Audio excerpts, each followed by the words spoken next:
Sports Network. Tonight's game is brought to you by Greer Time Media, Posey Napa Auto Part, Greer and Greer Mobile Detail, Mookie's Mesquite Patch Barbecue, Woodman Life Insurance, and Joe Fridays.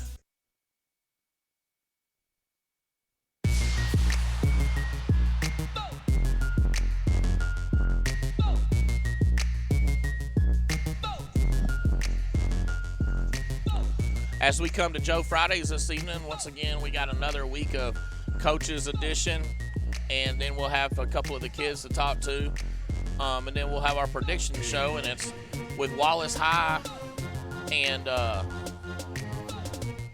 we got Coach Woolard with us this week.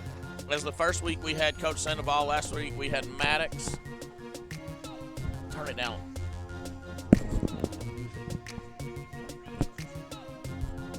And so this week we have the offensive coordinator for the Mexia Blackcats. It's Jeremy Sunday coming live from Joe Fridays with Wallace High. Coach, we want to thank you for stopping by and giving us a little bit of your time this evening. Thank you. Appreciate you guys having me. I had looked back over the last couple of games, and Wallace and I calling the games all year long. It's been awesome to see how the offense has been gaining steam toward the end of the year. And it looked like last week y'all had just peaked and y'all were able to put a lot of different packages together on Lorena. Well, I tell you, like, you know, a lot of times it's hard to explain to people, but it's really a guessing game whenever it comes to how are they going to line up to us. And sometimes we have to look at, you know, 3 or 4, 5, 6, 7, 8 different formations to get the look we want. I know that game. I want to bring some playbacks for you guys because I listen to y'all every week, and it's good because I watch the game, I listen to it, and we lined up against Fairfield, and y'all were saying, you know, why don't they, you know, bringing more guys in the box, and the reason we did is because we were very confident they were going to give us a certain thing, you know, to our ace, you know, our double tight end package, and that, you know, that comes down to us just matching numbers, and they lined up exactly how we wanted, and it was good. You know, once we got out of our first series, we started rolling, and but yeah, we will run a lot of different formations, and sometimes it's trying to see, hey, when are we going to get exactly what we practice or what they're going to line up to us and where we match numbers, and sometimes we got to look at a few, we got to look at a couple. Well, last week y'all had the wind behind your back in the first quarter. And y'all pretty much ran it that whole first quarter, and then they punted to us to start out the second quarter, and here come the air raid offense against the wind. That was I was not expecting it, and I'm sure Lorena wasn't, but it seemed like Jaden threw a really good ball into the wind last week. Yeah, you know, if the wind's not overwhelming, I've always liked throwing into the wind more than I do behind the wind because especially a young, you know, high school quarterback, they get the wind at their back, and it's harder to judge and throwing into it. But I don't ever have a problem with him throwing the football, you know, even into the wind. He throws a really tight spiral for the most part. But, yeah, sometimes you get the wind at their back, and that thing will sell on them, you know, 10 or 15 yards past the receiver. Another thing that last week caught us off guard a couple times is Jaden's play fakes. He is really riding that ball in toward the end of the year, riding the ball with Wiley and Jones as long as he can. It looks like Jones and Wiley's fixing to get 5 or 6 yards. They're gang tackling them. And you look up, and Jaden's running 10, 15 yards downfield. And next thing, last week it was 50, 60-yard runs for him. Yeah, you know, we were at the all-district meeting on Monday, and that was one thing that Coach Biles at Lorena, he really complimented Proctor on was – he said, man, that guy is so smooth at riding it. He goes, you never know if he's pulling it or he's not. He's just really smooth. But it's something that we've really stressed, you know, the last 2 years of him not just riding, you know, riding as long as he can, but getting out, even if he doesn't have the ball. And if you go back and watch film, and I know our running backs have had a really good year. I think Wiley is right at 1,400 yards on the year. And then you have Trey Jones. It's, you know, just under 600 yards on the year, and they've had a really good year. But if you watch the defense, whenever Proctor does a good job, which he's done a really good job, especially in district, of carrying his fakes out, the defense will run with him. He'll pull 2 or 3 guys that go his way. That play last week that we ran, they kind of stoned us a couple times on offense, and we got frustrated. We went back with kind of a bread and butter play that, honestly, I don't like to run it a lot. and just because when we do run it, it's going to be there. And it was that one that he rode in and then took it all the way down. I think it's 58 yards. But if you go back and watch that play, whenever we run that, they usually have – most teams will have two guys sitting waiting on Jaden Proctor. And he reads one, we block one, and he's off to the races. On that play, they just made a mistake, and the guy took the running back, and Proc was out the back door. Well, another thing that we noticed last week, and I want to ask you, is Banks played a lot more last week on offense, it seemed like, or he got the ball to him a lot more last week, it seemed like, than what he had in the past. And I knew he had a knee injury. Is it one of those things that he's getting more comfortable on his knee, or was it just that's the type of defense we were playing and y'all just were able to insert him a little more? You talking about on defense? On defense and offense. Defense, yeah. He started in most of our packages the majority of the year on offense. On defense, we had some personnel issues, and they had to bring him in on defense. And he played, against Salado. Prince Banks might be one of our best open field tacklers that we have. I mean, he made some tackles that were just amazing. And but the thing that I'm happy about, that I'm excited about, is I feel like him getting that experience on defense, I feel like his boost his confidence level, and he knows he can play at this level. And he's made some really good plays on offense this year, but last week, the hitch that we threw to him on our sideline, he looked like a grown man saying, I got this ball, and he just took off vertical. So I'm excited about what he's going to do in the playoffs. He had when we were playing Robinson, it was Jaden threw one up, and he did what you call a basketball block out and completely went up and just out-jumped everybody and got it. He boxed out, too, on it. Yeah. The basketball coach would have been loving that play. That's a good coaching play, but – it just seems toward the end of the year that y'all have really got to rolling, and it's nice to see the electricity from the coaches out there on the field and the players when y'all get the ball rolling. Everybody's jumping and hopping, and my son just moved back this year from Mart, and that was one thing over there. They were excited all the time, and I come to a couple of games the last couple of years, and they didn't seem like they were near as excitable. But I had coached these kids when they were little. We left it when we were 12. But it's just nice to see them out there having fun and enjoying the game again. Yeah, I look across the field sometimes, and I wouldn't want to coach, on a different staff. A lot of us came from Cedar Hill, and our pedigree goes back to Cedar Hill, and that's one thing that Joey McGuire stressed is he wants coaches partying on the numbers with the players, and it makes it fun. And the game when we played Fairfield, I felt like that game that, we had some breaks to go our way, and we had so much momentum that we could have played anybody in the state of Texas that night, and it would have been a really, really good game with anyone. But if you don't have that momentum and your coaches aren't willing to go out there and, party with the kids on the numbers, then they don't have that juice, and it's hard to win. I mean, you can have really good players, and if they're not excited about doing it, it's hard to win. Well, you said you listened to us last week. I want to ask you, toward the end of the game, Wallace and I kept talking about when the referees got really involved last week in the third period. Mexia had scored a touchdown, and they were up 34-2, and all of a sudden flags went everywhere. The one thing that Wallace and I had talked about, what's so scary in that situation is your referees throwing the kids getting chippy out there and someone getting ejected. But explain something to me that happened on the kickoff, because we weren't on the field. They kicked an onside kick. We recovered it. And there was never a flag thrown. All of a sudden, your referee down in the bottom come running, your head referee come running up and was hollering at the coaches. What was that all about on that one play? You can go back and watch it on film.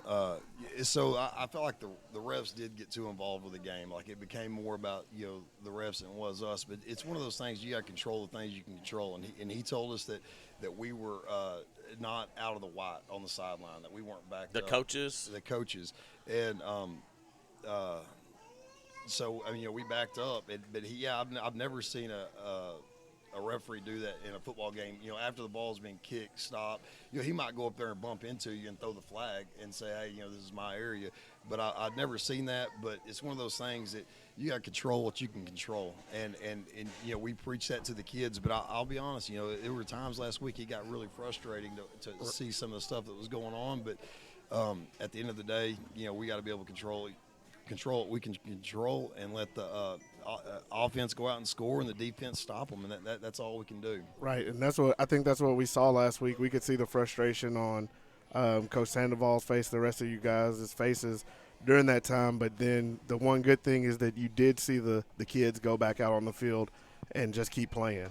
And even when there were penalties that we saw that were very questionable, our guys walked back to the huddle, next play, got up, ran it. You could see that frustration was kind of mounting throughout our sideline just with the calls in our stands with our fans and everything. But the way the guys were able to go out and continue to play, and I believe we went out and scored another touchdown right after that, and just kind of don't want to say drove the stake in their hearts, but we kind of put the fork in them and say, we understand things might be going bad, but we're still here to play a game. And, that's like you were saying, controlling what you're going to control. So what I'm going to ask is, like, when that happened, are y'all telling those kids, hey, let that go, whatever, we're going to go do this? Or are they going, because us as older as coaches, sometimes the kids have to be like, all right, coach, we got this.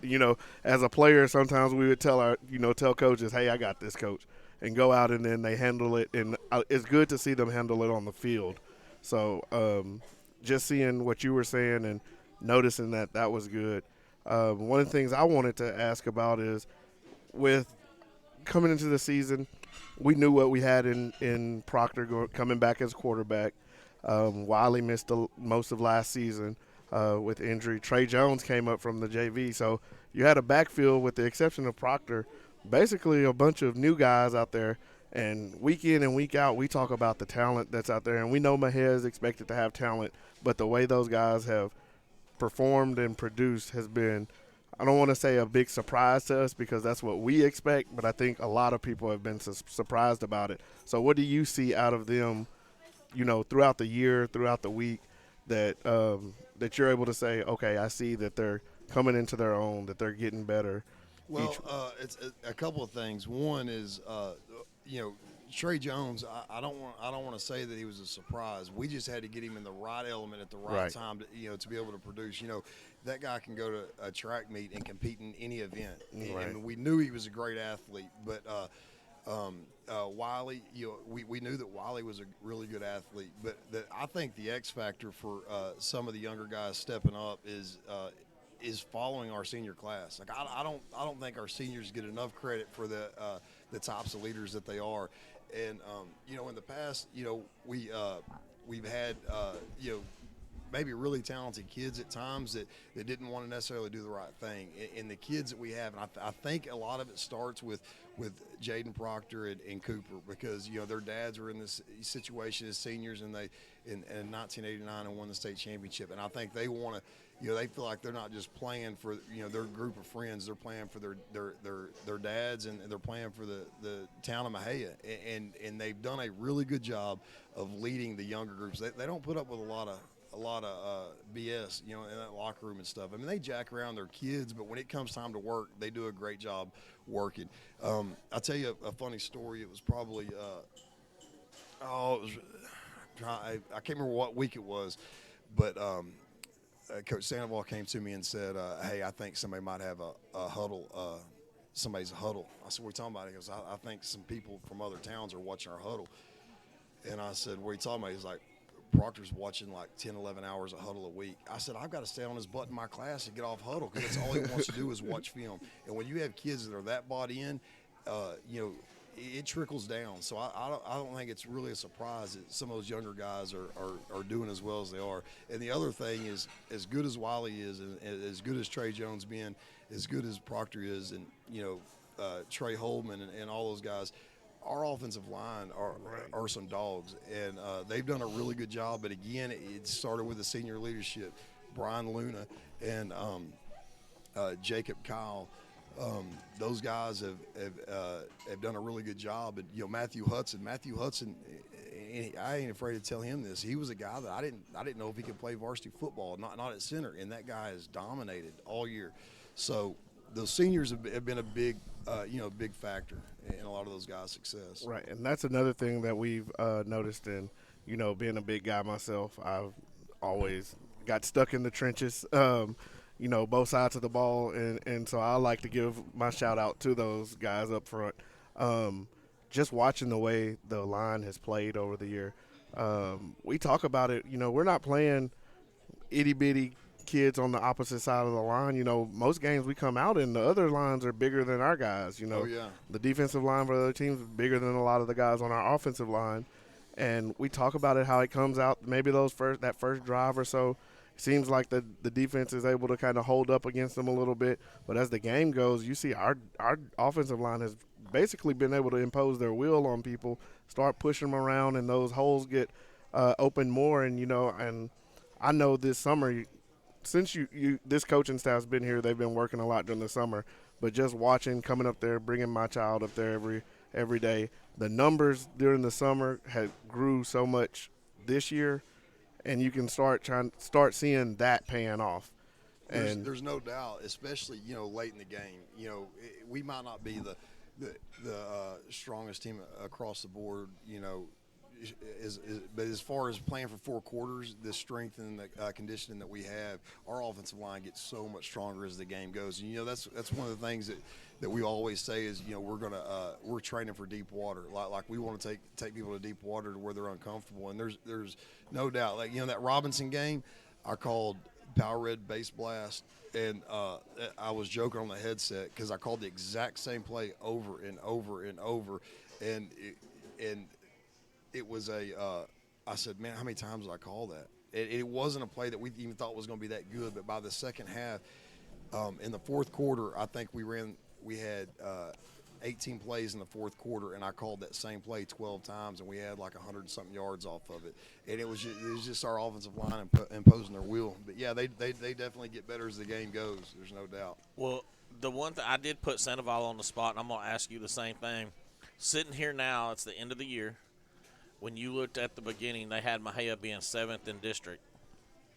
What do you say is the biggest reason why you went from number 7, the predictors expected, to being number 2 and playing Conley to a really good ball game here? What is the biggest reason why y'all are here where you're at, Coach? I mean, honestly, it sounds crazy to people, but that 7, I'm glad they rank. I hope next year they rank at 7 or whatever we are in the district, because I think our kids use it as motivation, but also, our kids know how hard they work, and I took Jaleel Wright and Ariel Pimienta. We had a track meet on Thursday, a track meet on Friday. Some of the kids were playing baseball tournament, shuttling back and forth from that. And then from the track meet on Friday, I drove them in a school van all the way down to Central, like around Austin. I don't remember what town it was, to go to the regional powerlifting meet. There ain't a lot of schools that do that. And we preach that as long as you do the right thing and you outwork people, that good things are going to happen. And I really do feel that our kids are appreciative of of the season that we've been able to have and some of the success we've been able to have. But I don't think they're surprised. I don't think. Honestly, I'm not all that surprised either. But I think a lot of it just comes down to us being able to outwork people. I know my son moved in this year, and we had lived here. I grew up a Black Cat, played sports here, was able to go play a little college ball out of being in Mexia.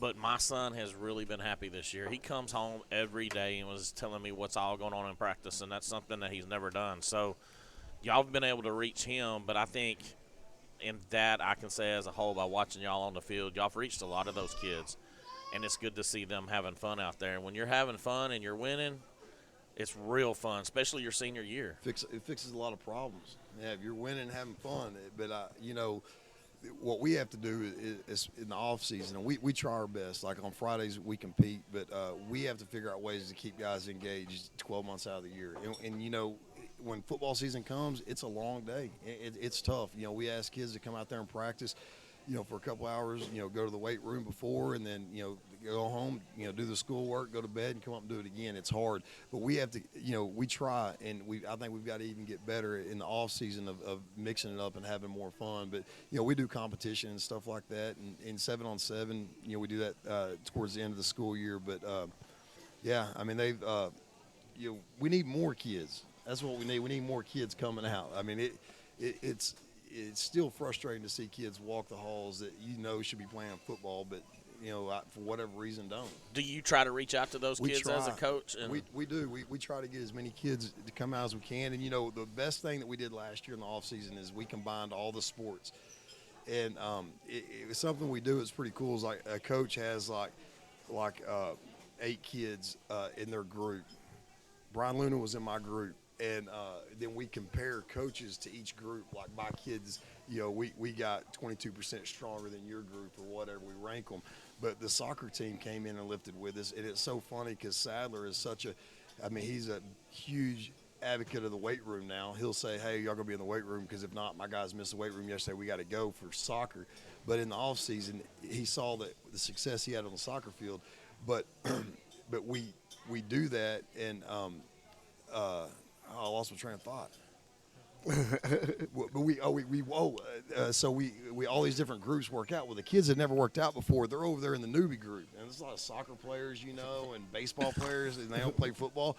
Well, those jokers were having unbelievable gains in the weight room, and they're starting to walk around with their chest stuck out. And we started saying, "Hey, man, you want to play some football? Like, you want to come out and play?" And that Evan Harrison. Yeah, was that's one what I of was going to say. Y'all got Evan now. Yeah, and Evan, oh my God, I wish we had that kid this whole time through because he's a really, really good football player. And a lot of people don't know, just by watching it, but he plays a lot of positions. He plays a position on offense. He's a tight end, but we call it the dog. I mean, he can go from tight end to H-back to split back to slot to outside receiver, and he's a really, really smart kid, but we'd have never found him or we'd have never tried to get him to come out for football if we wouldn't have integrated the offseason the way that we did. So next year we're going to have over 40 kids playing football instead of 30, Coach? You talking about on varsity? Yeah. What do we have, 33 40. or 30? We had 40 this year? Yeah, the roster is 40. So we're going to be able to get up to 50 using I would love it. But that's the first thing I do. Like, everybody's got certain things they do. And one thing I do before every game, one is I don't step on the track before 7 minutes before each half. I stepped on the track one half. It was the second half of Conley's, and I got out there late, and it was 4 minutes and 22 seconds. But other than that, it's 7 minutes. And then the other thing I always do is I count numbers because it's important. This level of football, how well you manage your personnel is really important. And, last year there were times we got out on the field with, 26, 27, 28 kids. We lost a lot of kids to injuries and other things. But then this year we're usually around anywhere from 37 to 40, but our roster is 40. And we line up against Madisonville, and I thought, man, if we can get these guys to the fourth quarter, because you look across there and they got 28 kids, it's going to be really tough, especially when you got a lot of kids going both ways. And I think we've done a really good job of that this year of saying, hey, we need Miller this series. We need him an outside receiver, or hey, you're throwing the football. Proc's got to go in this situation at corner. And instead of saying, hey, Proc's got to play corner and quarterback the whole game. I mean, it makes it really tough to win. So we've had a couple of the guys on in the past few weeks, and one of the things we hear most of them talking about is they say, they play for their brothers, and they play because they have that. And I know most of them have grown up with each other, playing multiple sports with each other, and they feel that way. Was that something y'all kind of noticed about this group when y'all got here and then coming into the season, or is it something you feel like they've kind of just built on over the course of the last year, with the simple fact that a lot of them, because of the injuries last year, because of some of the personnel issues, they got just kind of thrown into the fire. A lot of those young guys who are maybe juniors now and weren't playing a lot before last season, they got a lot of playing time, and they kind of took their lumps, during the season last year, but it's kind of paid off this year for them. Do you see that, I want to say, that brotherhood that they talk about as being a big key in that? Yeah, it's funny. It's funny you say that because I was sitting in the locker room after practice today, and me and Maddox, like after practice, we have varsity locker room, so we sit in there and make sure kids are getting out and not jacking around too much. And so we sat over in the corner and we jack around our phones, and I looked at Maddox and I said, this group's different. I said, in the past, we can't keep these kids. We can't get them to leave us alone. I said, this group entertains themselves. And so you got Jaleel and Hicks and Proc and Coop. They're over there in the corner jacking around, laughing. I said, they're so close-knit. Like, they don't they'll come and jack around with us some. But, in the past, when you got, like, Day Day and Trey Trey, you know, they're always wanting to come up and tell you a story about another guy and clown on somebody else. But this group here is like, you know, but I did know this group when they were sophomores. I remember saying that this group is going to be special. And the reason is because it sounds crazy, but that JV had to go against that varsity every day, and you had little Jaleel Wright, who was tiny as a sophomore, and then you had Hicks, and Jacob Kyle, you know, all those guys having to go against that defense we had 2 years ago, which was no joke. I mean, and I said, this group, if they make it through, if they weather the storm, they're going to be pretty dang special. And I'll tell you, I haven't been around a group of kids that'll work, you know, as hard as they do, and it's not like you have to negotiate for their effort. They're going to give you an effort, you know, all the time. They might have a joke or two every now and then. Right. You know, sometimes it's ill-timed, but they're going to work, and that's one thing I'm really proud of them. Well, it's awesome for us to watch them this year because these kids are kids Wallace and I coached growing up in Little League and basketball. Some played soccer with us. But, yeah, it's been awesome to watch y'all. It's been just to watch y'all gel toward the end has been amazing. Coach, we just want to thank you for coming and spending your time. And we probably talked to you longer. You talk more than any of our other coaches, but just thank you for the insight and stuff that you've given us tonight. Man, I appreciate it. I'm so happy to be a part of Mexia. You know, whenever I'll talk just one more second, but like when we came here, you know, me and Sandoval are really good friends, Coach Sandoval, and he said, hey, what do you think about Mexia? And I said, man, I know they got some talent, man. I said, well, they got some talent. He's from a little bit north of Dallas, and I'm closer to here. I said, we get them suckers going. I know we can win. And I think it's the best decision that he ever made. And, you know, me being able to come along, I'm glad to be a part of it. Well, Coach, we sure appreciate it. And thank you for what you've done for our kids. And I know, like I said, my son's back around. We moved back, and he's just enjoying it himself. And to see him light up and to see the kids light up like they have to y'all's coaching staff, y'all have done really well with them. And thank you for all y'all's hard work. Thank y'all. Appreciate it. All right. Good luck this Friday night. Thank you, sir. And we're going to go to our sponsors, and we'll be right back with Mr. Brian Luna.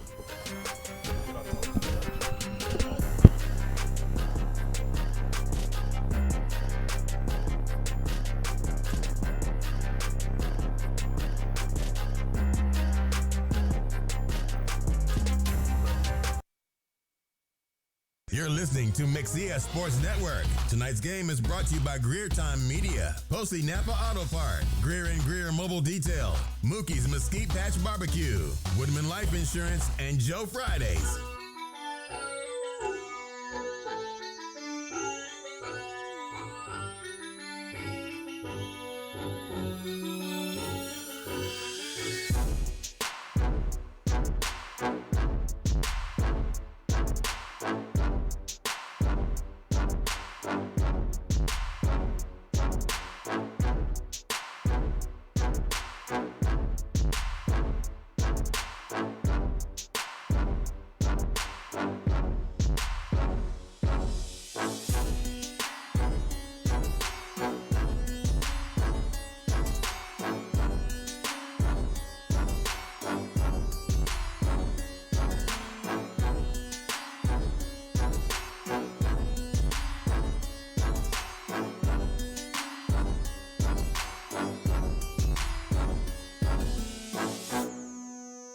You're listening to Mexia Sports Network. Tonight's game is brought to you by Greer Time Media, Posey Napa Auto Part, Greer and Greer Mobile Detail, Mookie's Mesquite Patch Barbecue, Woodman Life Insurance, and Joe Friday.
listening to Mexia Sports Network. Tonight's game is brought to you by Greer Time Media, Posey Napa Auto Part, Greer and Greer Mobile Detail, Mookie's Mesquite Patch Barbecue, Woodman Life Insurance, and Joe Fridays.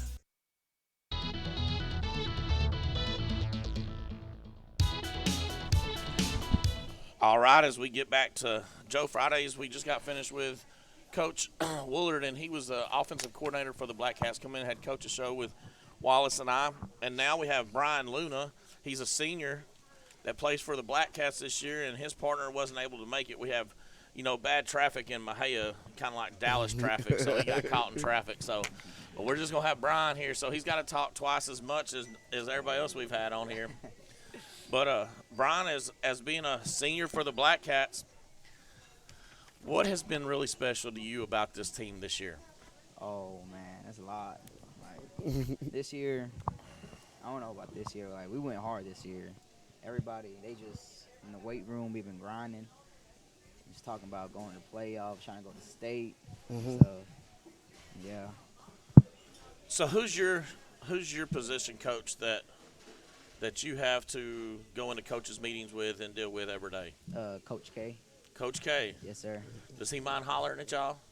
Oh, no. He doesn't. He doesn't holler at y'all? No, he does if we mess up. Well, that's the one thing on defense this year that y'all done pretty good is y'all hadn't messed up a lot. Y'all played pretty tough defensive. Not too many teams that moved the ball on y'all on a regular basis. They might pop a big play here and there, but y'all have looked really good this year.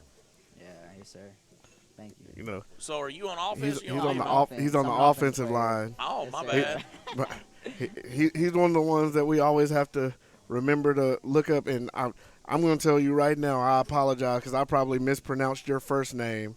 I don't know how many times this year because it's spelled a little different. Yeah. But you say it Brian. Yes, sir. It's Brian. Okay, so Brian, one of the things that I've been pleased with is to see how you guys up front on that offensive line have kind of gelled as the season's gone on, and y'all had some guys had to miss a little bit of time, and some other guys have to come in and patch in, and it seems like y'all just kind of clicked and had a few mistakes that you would expect when someone has to come in all of a sudden, but y'all have just been able to kind of pick it up for each other and really kind of dominate throughout games, especially like we were talking with Coach before this. We were talking about how you guys come out and everybody's hyped at the beginning of the game, and it seems like you're just kind of stonewalling each other with the defensive lines that you're playing. And then as that second quarter hits, y'all just start pushing them back. And deep into the fourth quarter, y'all start to dominate. So tell us kind of how, what's your mindset, or what do y'all talk about doing as far as the offensive line going into the games? Because y'all aren't always bigger than the guys y'all are playing. A lot of times the guys are bigger than y'all. The defensive linemen are bigger than our offensive linemen for the most part, except for Big Jacob Kyle. I think there's only been one person all season that we looked out there and seen that may have been bigger than him. But you all play like y'all are all as big as he is. So, what's your mindset and mentality going into the game? Whoever I see, I just try to pancake. That's it. So who's the leader on pancakes on the offensive line so far this year? Do y'all have a? Oh, I'll say that's me. Did you say that's you? So I've always told my son, I said, son, you got to be a nice guy in school and you got to do that, but when you walk on the field, you got to be able to flip a switch. Yes, sir. Do you have that switch that you can sir, flip? I got that switch. You have the switch. Did your daddy put it in for you, or Yes, were sir, you he born did. with it? No, my dad. He put it in Yes, for sir. you? I get so tickled at him. We go to JV games, listen to him holler at your little brother, and I just like, man.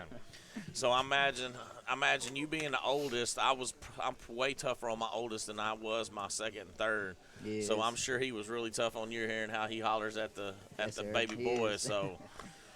So as far as being an offensive lineman, I know offensive line. I played on the line we hear this every coming up. week. You don't get all the recognition as the guy that's getting to run the ball into the end zone or catch the passes and stuff. So you kind of have to make your own recognition. So do y'all look at it as, when one of the running backs has 5 touchdowns in the game, or Jaden doesn't have any sacks in the game and he's had a big game throwing the ball and running it, do y'all look at that as like, oh, that's enough recognition for me? Oh, yes, You know, sir. and Yes, sir, it is. do y'all keep up with?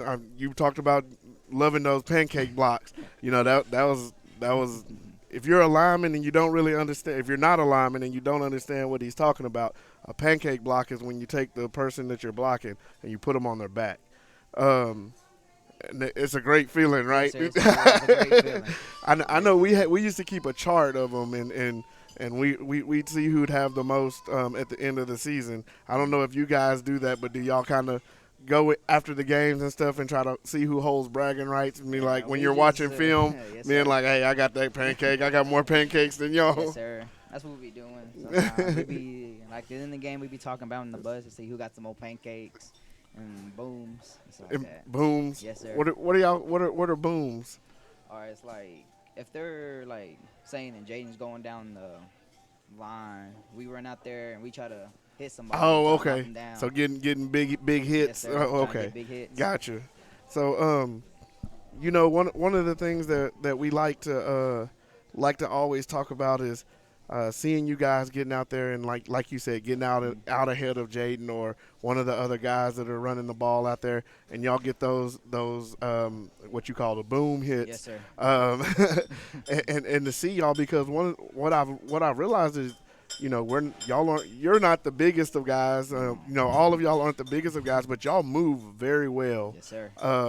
And y'all as linemen move a lot, and not just during the play. We've noticed how y'all break out and move and kind of shift and run around. So one of the things Jeremy says it all the time. He thinks that the linemen just get tired doing all the shifting and running and all of that. You know, so you have to be in pretty good shape, right? Yes, sir. You have to. So do you like doing all of the moving around? Oh, yeah, I do. I really do. So Swinging gate, half swinging gate, quarter swinging gate, 3/4 swinging gate sometimes. you know that's one of the things we like to see, and seeing y'all moving around. And just the fact that during the plays, y'all have a lot of movement and you're moving. One of my favorite things as far as being on the line was getting the pull. Yeah, that's my favorite thing too. I played tackle, and so on those plays where you get to pull down the line and you get to catch somebody and get those booms, or what we used to call them ear hole shots. I don't think you can do that no more. That might be a penalty. I don't know. Yeah. Probably offends PETA some way. So I don't know, you know, with all the rule changes, but those are always big blocks. And so we see y'all a lot of times, a lot of you guys, you're pulling out and you're leading out around the edge for those guys. So tell me, what's some of your favorite things to do as far as like pulling out, you know, leading out, or just straight run blocking or pass blocking? What do you like doing the most? I like doing the most is pulling. Pulling? You like Yes, sir. pulling? Yes, sir. 'Cause when I pull, I just like to knock somebody down. You know, and these are fun conversations because, you know, as the offensive lineman, you don't get to, you really don't get all the interviews or all the time to talk. So, but as far as just, you're a senior, correct? Yes, sir. So you've been in the program now for 4 years. Can you tell us kind of where you've seen y'all as a team grow and where y'all come from? I mean, Jeremy talked about it earlier with Coach Woolard about how, you know, most people didn't expect y'all to win very many games this year or do much. You're picked last in the district. Can you tell us just, you know, how y'all came into it and what y'all think of yourselves as a team? Because we know in the locker room you're not thinking the same way that everybody else is thinking. No, whenever they said that we were going to be 7th in our district, that's what moved us up. You know, that's where we got our energy from, because trying to show them that we can be number one. Right. And stuff. But yeah, and I lost my train of thought too. You run around with Willard, don't you? Yes, sir. But yeah, we just we got this year. It was the best year. That's what I was thinking. And yeah. Well, you know, we talked about it a little bit earlier of how some of you guys kind of got thrown out there into varsity play last year towards the end of the year. due to several different reasons. You know, and that experience. Can you tell us how that experience kind of molded y'all and made y'all better for this year?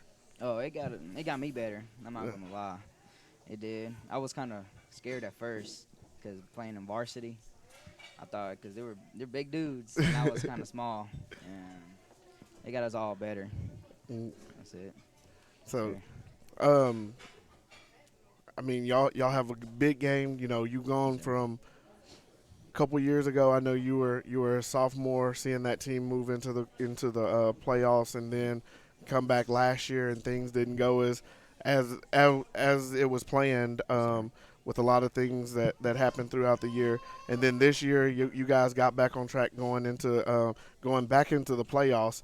You want to tell us? Are you excited about getting to play? I know being out there as much. You want to tell us about how you're feeling? You know, I mean, you know, you have a big game coming up this week. It'll be you getting to go out in a playoff game, and you know, in the playoffs, it's one game at a time. That's one thing we heard from Coach Maddox last week of one game at a time.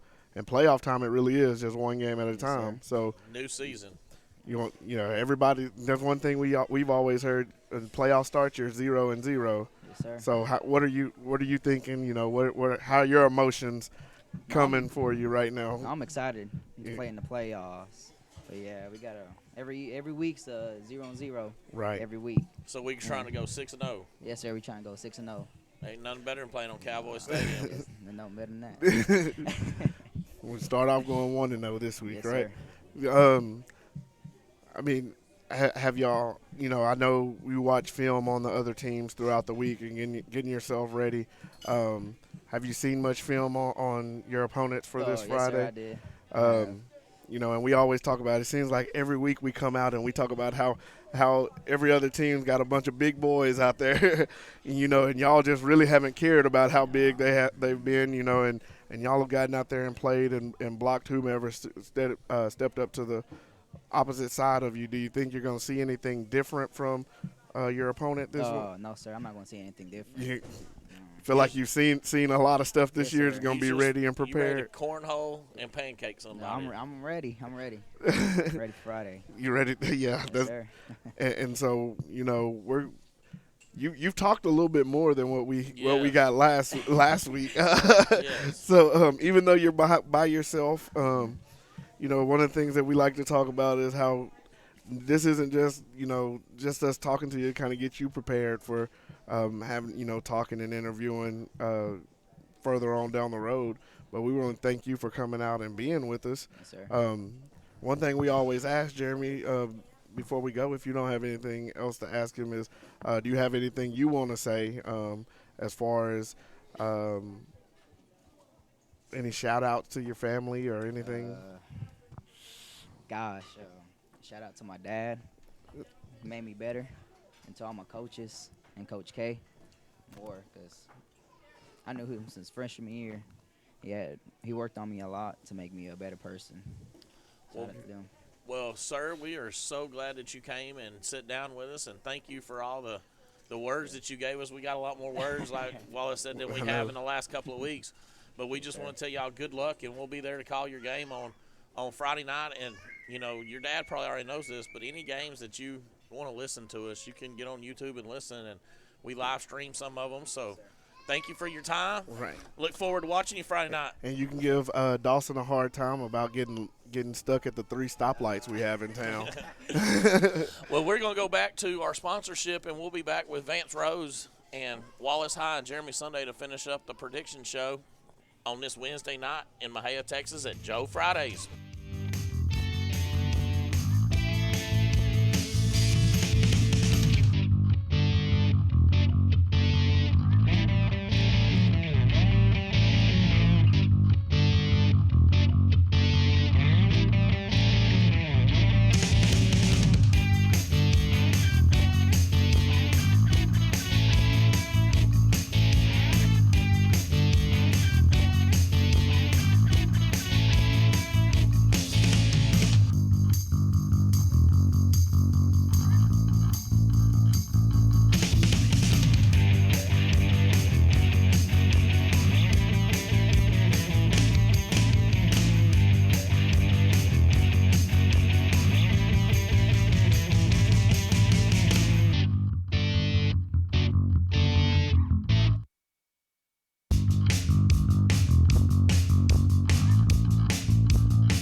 As we're back at Joe Fridays, we've had the coaches show. We had Coach Woolard here.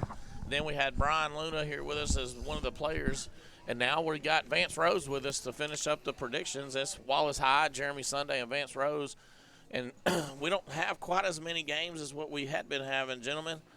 But it's a big week around here, and each week our schedule's going to get smaller and smaller. Yeah, you know what? I'm glad you said that. You knew he was going to get it in somehow or another. Here, and we were trying to give Freddie a hard time of how we were going to call the Grosbeck game that wasn't on this paper. But we at least got to acknowledge Grosbeck. So, Freddie, we won't be giving a score. Well, you know what? I think they'll get beat 100-0 this week. I think they're going to have a strong showing. They're going to get a 0-0 tie. But, well, we're going to go ahead and get started here as we got the Lake Worth Frogs visiting the La Vega Pirates in a neutral site. Vance, who do you have to start the show off pulling this one out? La Vega Pirates, 35-0. Wallace, what do you think about that one? Yeah, I'm going to agree with Vance on this one, but I got La Vega winning 56-14. I got it 45-7 because that's number 1 against number 4, and I feel sorry for the Frogs. I feel like La Vega will probably have that JV out there most of the second half. And the Pirates are going to give them some Frogs this week. The next game we got is Canton is going to be meeting up with Conley at a neutral site. Canton's going to be the number 4 team in their district, and they'll be playing Conley, which is number 1 in our district. Vance, how do you see this one falling? Conley Cadets, 45, Canton 0. Oh. Well, I got it 42-14, Conley over Canton. I think Conley's going to handle that one. That's the one thing in this first round. Good. There's a lot of usually blowouts. So I've got Conley blowing this one out 52-6 as well. The next one is actually going to be a pretty good game. It's a number 2 versus a number 3 in that district, I believe. And that's going to be the Franklin Lions are playing the Orangefield Bobcats at a neutral site. Vance, what you got going in this game? I'm going to go with Franklin, 28-21. I'm not too far off from you, Vance. I know what Franklin's got. They kind of lost some tough ones down the stretch, but I got them coming out on top 28-20 in this game. Well, that's exactly what I had, Wallace. I got the Franklin Lions pulling this one out 28-20. Next, you go down here, and we got Anahuac Panthers playing the Crockett Bulldogs, and Crockett's been a surprise team this year, and they look super fast. And You know they got a lot of athletes over there. A lot of those always have. A lot of those kids won the state 4x1 last spring. So, and they brought a lot of those kids back. So they got speed on just about every position out on that football field. So, Vance, you want to kick us off? Yeah. That was Vance with 35-14. I got Crockett on top 56-35. I got it 45-14. I just don't think the Panthers can handle the Bulldogs this week. Yeah, I don't know. I don't know much about Anahuac. They're down deep southeast, but I know these next 2 games I had actually looked up this week, and there's going to be a couple of blowouts in this one. I was actually going to go to the game tomorrow night in Crockett. Mark's playing West Hardin Crockett, but I just looked up the weather, and it's like a 70% chance of rain, and I love football. But I'm just not going to go sit in 40-degree weather with it raining straight down on me, knowing Mark's fishing to put a whooping on West Hardin. But, Vance, where do you got West Hardin Oilers against the Mart Panthers and Crockett going? I got Mart Panthers, 35-0.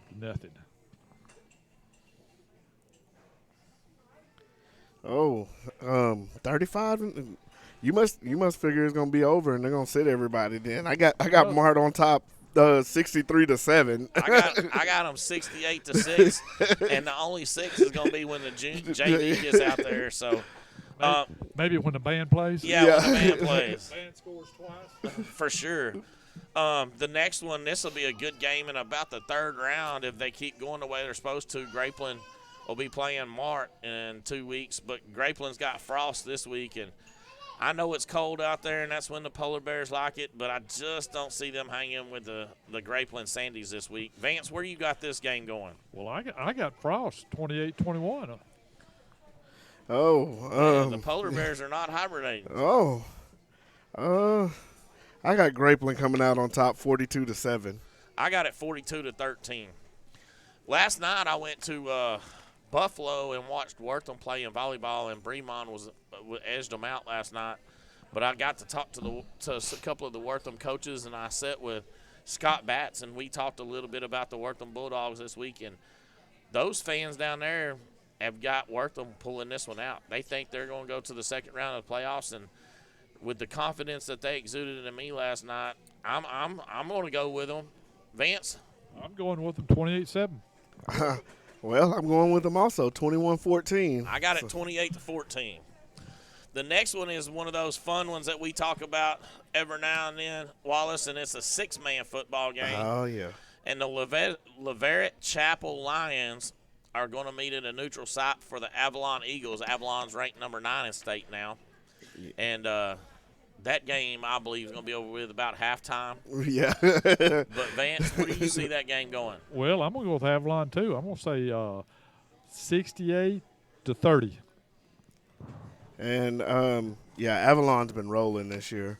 They're real good. They had a real good team over there this year. I got them winning 70-47. Well, I got it at 63-7, and Avalon won state about 5 or 6 years ago, and it looks like they're working on going all the way back. So I've got them 63-7. The next one up is going to be the Tig Lions. They're going to be playing at Waco Stadium on Friday night against the Troy Trojans. Vance, where do you got this one going? I'm gonna go with the Troy Trojans, 32-14. You know, and last week Tig dropped one, and I heard they had quite a few starters out with the flu. They had closed their school over there because of the sickness. I'm not sure if they'll have everybody back this week or not, but I still have Troy coming out 42-17. Well, Troy's in the top 10, and Tig lost their starting running back about 4 weeks ago, and they just haven't seen the same to me since, and I've got Troy pulling this one out 35-21. The next game is going to be the China Spring Cougars will be traveling to meet Kennedale Wildcats at a neutral site, and China Spring snuck in as the number 4 team over there. Right, and, I had to look that up. Kennedale is going to be the number 1 team, so that should be a pretty good. It's two cats going at it anyway. Vance, where you got that one rolling? I'm gonna go with Kennedale, 40-7. Kennedale 40-7 from Vance. I got Kennedale coming out on top of the Cougars also, 35-21. I've got it 42-14. Kennedale pulling this one out. I just think that China Springs had a rough year, and Kennedale's going to be too much for them. Now, this is what's fun when you get some of them smaller schools. You start to see some teams that you've never heard of coming to play. And we got Evadale Rebels is going to be visiting the Dawson Bulldogs. And the Dawson Bulldogs were actually ended up being the number 2 team in that district over there. And Evadale was the number 3 team. So, Vance, where you got this one? Dawson, 28-7.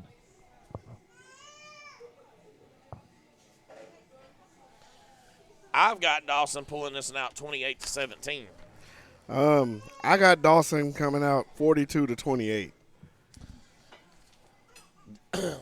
We'll see. Dawson is like I told you a couple of weeks ago, says their special year, and they'll have a special year for another couple of weeks until they get to meet Mark one more time. So, but this next game is Whitney's really been the surprise of the year, and their quarterback has just been awesome from what everybody says. And yeah, I'm hoping they play on Thursday night. I don't think they do. I think they're playing Friday. Yeah. But if they play tomorrow night, I was telling my son that, hey, man, we may go watch a game tomorrow night.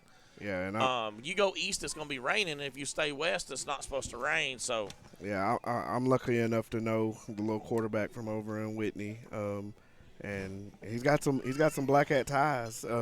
His dad was a great athlete here, and his family's from over here in Mexia, but he's been special for quite a while over there in Whitney, and he's having a great season along with all the rest of the Wildcats, because I don't want to just shed all the light on him, because that whole team has been playing, lights out this season, and they actually are going into the playoffs as the number 1 seed out of that district. I have Whitney coming out over the Lago Vista Vikings, 63-14, Whitney on top. Well, I got Whitney 30-0. I've got Whitney winning this ball game 49-21. The next game is two teams that we hear quite a bit about around here. I'm sure they're going to be meeting in Waco, but that's going to be the Cameron Yo visiting or meeting on a neutral site with the West Trojans. Right. And we saw Cameron earlier this season.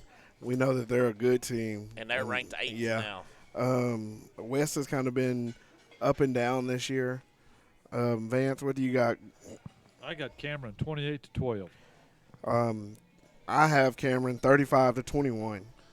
And I've got Cameron pulling this one out 35-14. I just think after watching Cameron the first game of the year for us and West has played pretty good, I just don't think they'll have enough to play Cameron. Right. This next game is going to be a barn burner, and man, Rockdale is going to be traveling to Waco. This might be the matchup for games around here this week. If you want to go and catch a good one, I'm not sure if they're playing Thursday night. They're playing Friday night over in Waco, you said? Yes. I mean, the way things shook up in those two districts, and somehow, Rockdale has been a perennial powerhouse in the state. Grandview's coming off of, they're the defending state champions. But they're actually going into the playoffs as the number 2 seed out of that district, which matched them up against Rockdale. And that's going to be two high-powered teams. So, like we always say, Jeremy, if we didn't have to be at the Black Cat game, that's one of those that you would love to go and catch and watch yourself.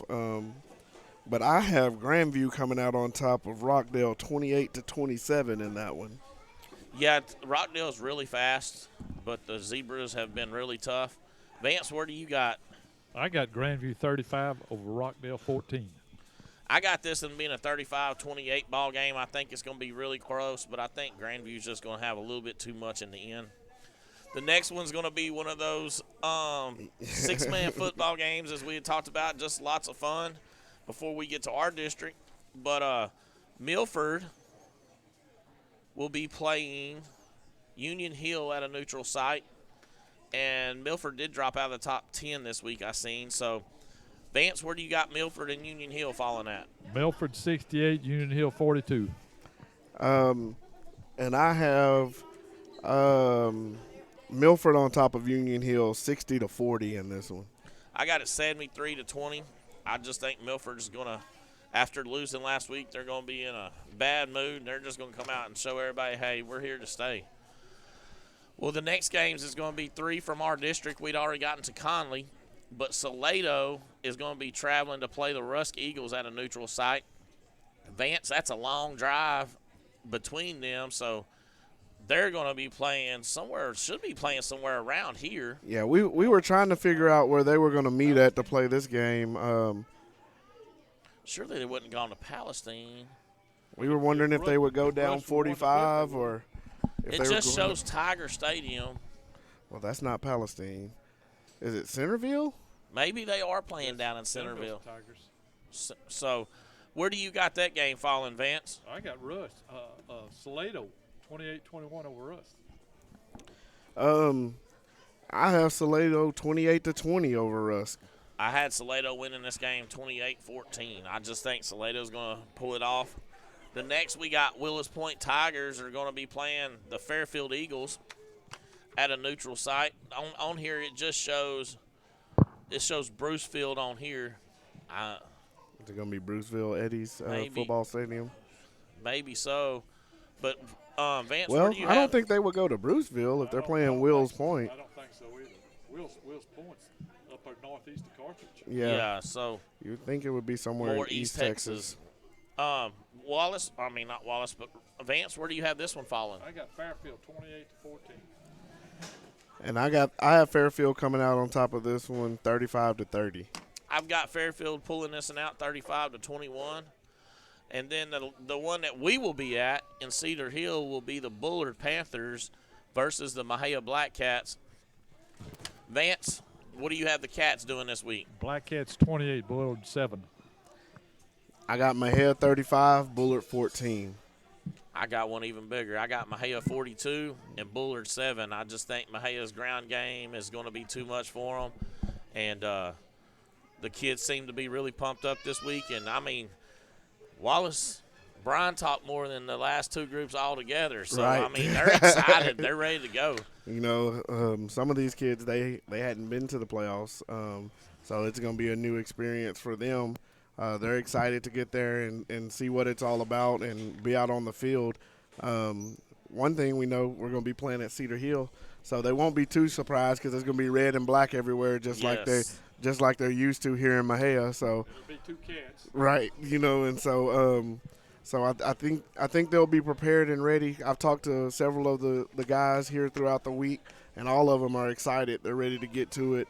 Like they said, they're ready to go 1-0 this week, take care of business so that they can continue to move on. So I'm expecting some big things this week from the Black Cats. I talked to some kids, and they said that last week's practice was not very good at all, but this week was probably one of the best weeks of practice that they'd had all year long. So they got them going. The coaches got them excited, and I just think the Cats are going to be too much for the Panthers this week. We have 4 games left. We got 3 in college. 2 of them we probably don't care much about, but we got 2 of them that's going to be pretty big here. But we'll start out with the first 2 that's so-so, but that's Texas is going to be traveling to Iowa State. Vance, where do you got Texas and Iowa State at in this game? Well, I hope Texas pulls it out 32-28. You know, and this one was a tough one for me because Texas has kind of been on the fence here the last couple games, and it's always tough to go up there and play in Ames. I'm not sure if it's going to be a day game or a night game or what it will be, but I do have Texas coming out with a win, 24-21. I got Iowa State pulling it out 35-34 in the last seconds of the game. That's one thing. Texas is playing some real close games, but I believe up in Iowa State they'll pull it out at the end. Then we have West Virginia traveling to Kansas State. And Kansas State, Baylor, Oklahoma, and Texas are all fighting to see who's going to be the final 2 to play in Jerry World in the Cotton Bowl. Or it's not the Big 12 championship. So, Vance, where you got the West Virginia-Kansas State game? Kansas State 35, West Virginia 7. I got Kansas State winning 28-21. I've got KSU winning 35-10. The next game, Wallace. It's the big one. It's the big one in the Big 12. Yeah. Oklahoma will be traveling to Waco on Saturday evening at 6:30 and playing in McLean Stadium. Vance, you're going to be the tiebreaker on this one. I'm already down 2-1 in this prediction, Vance. So I'm gonna go with Oklahoma 35, Baylor 21. I know I'd be the odd man out. I'm gonna be the only one that's probably gonna choose this way out of us, even if we ask Freddie because he's an Oklahoma fan. And I knew it last week. We told y'all that Freddie and Jeremy were going to give me the blues this week because OU is playing Baylor. I do want to say that my Baylor Bears are 9-0 right now. We are undefeated. We're going to roll into the game this weekend in Waco against Oklahoma, who's, you know, I don't think either team gets the credit that they're due. No, they are not. But I have my Bears coming out on top, 45-42. Well, Baylor is 9-0, and their JV schedule has been really tough. So they get to step up and play with the big boys this week. But I'm telling you, Oklahoma's defense has not played well the last couple of weeks, and that scares me a little bit. But I just don't see Baylor stopping Oklahoma's offense. Our running game is just getting better and better each week, and if we can get some passing, C.D. Lamb has just been a monster this year. But Mims has played really well. So I got Oklahoma pulling this one out 49-38. Freddie, what you think? We're going to let you get a little airtime. Who's going to win that one, Freddie? Which one, Oklahoma? Yeah. Oklahoma. What's the score? 35-38. 35-38, okay. Everybody's pretty much got it being pretty close, though. The last game on the evening is going to be the Cowboys traveling to Detroit on Sunday. And this is a must-win for the Cowboys. They can't. Yeah. Every week's a must-win. I just don't. I don't know how you can have all that talent and just flub games away. But we just tend to do it each week. And You know, and we went to the game Sunday, and we were hoping to pull that one out, and we were just sitting there. Me and Hunter were sitting there, and I was just like, come on now, we can get this. I listened to Jason Garrett's coach's show Monday morning, and I just want to throw my hands up because, you know, the NFL has changed, and it's all about going out and scoring. And Jason Garrett made the statement Monday morning. He just wanted to keep it close and win it in the end. And I'm just like, dude, you could have scored 50 points if you'd have kept throwing the ball. No, we got to go in there and run it because we got to stay balanced. And I just the clapper has clapped himself out of my picture. I just do not like Jason Garrett. I never have, kid.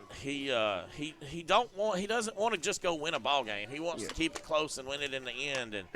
And being there watching it, you know, Dak played a great game. I mean, he was throwing the ball around, and we were moving the ball, you know, through the air pretty much at will, and then we just kind of mulled off, and we got into being conservative. It seemed like, and they haven't come out and played in the first half of a game.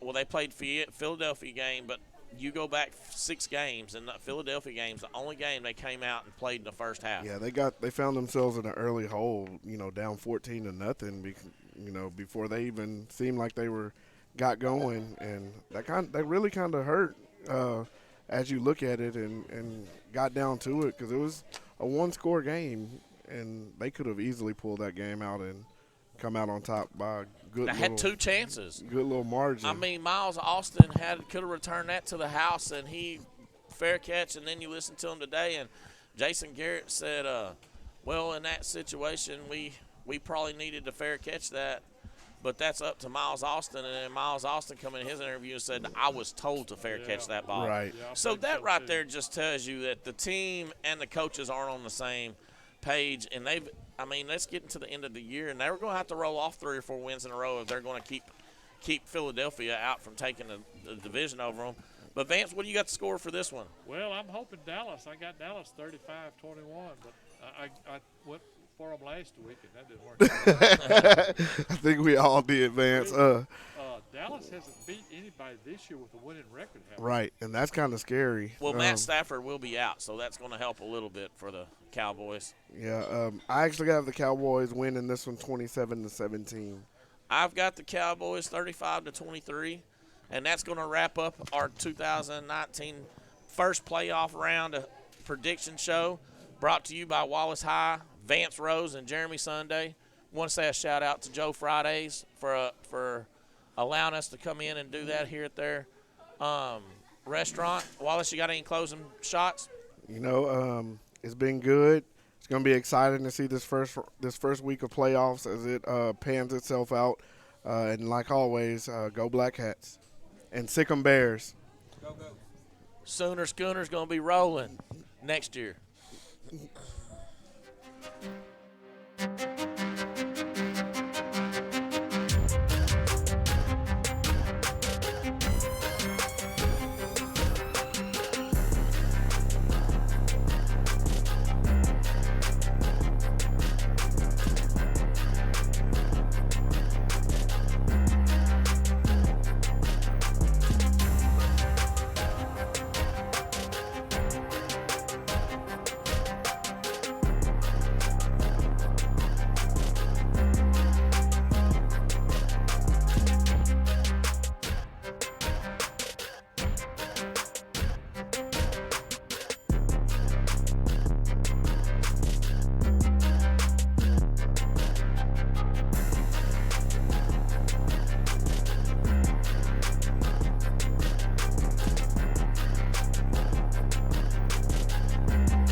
To Mexia Sports Network. Tonight's game is brought to you by Greer Time Media, Posey Napa Auto Part, Greer and Greer Mobile Detail, Mookie's Mesquite Patch Barbecue, Woodman Life Insurance, and Joe